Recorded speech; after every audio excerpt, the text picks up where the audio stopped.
Alright, before we get started with today's activity, I'm going to watch one last video about the zero product property rule.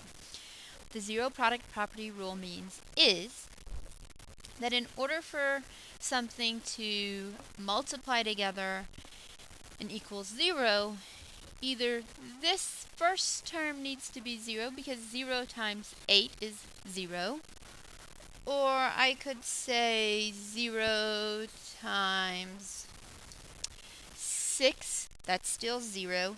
It doesn't matter what I have in this second box. If this first box is 0, my equation will equal 0. On the same token, I could say 6 times 0 is 0. Why? Because at least one of my factors is 0. I could change this 6 to 100. 100 times 0 is still 0.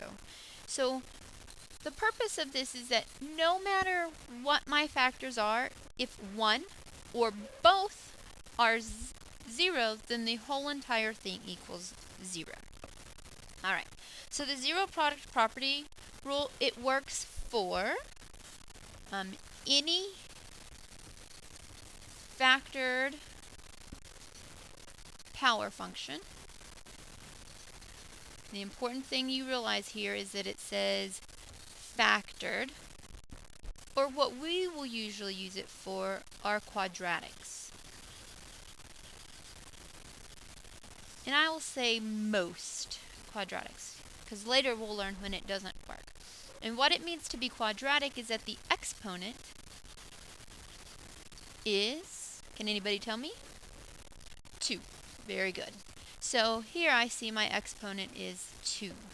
But what I need you to understand is that it needs to be in the factored form, because remember I have one factor times another factor. So let's try to factor this out. What do both of these have in common? Or what will divide both of them? 5x, leaving me x minus 8 equals 0. So if I look here, I kind of have what I need. So either the first factor or the second factor needs to be equal to 0 in order for this to work. So either 5x is going to be equal to 0 or x minus 8 is going to be equal to 0. So I'm going to divide this by 5 to get 0 by itself. And I learned that x equals 0 for the first one. I add 8 to cancel here, and I add 8, leaving me x is equal to 8. But remember that when we write answers for this, we're going to write x is equal to, and I do the curly bracket, not just the parentheses, 0, 8. This is what you might call the answer, but in quadratics, we won't call it the answer, we'll call it the solution. So what does this mean in terms of my graph, or what is a solution? Alright, so let's talk. I'm going to turn to my calculator, go to my y equals screen, and my function is already there. And so I'm going to push graph, and there it is. So what does the 0 and the 8 mean?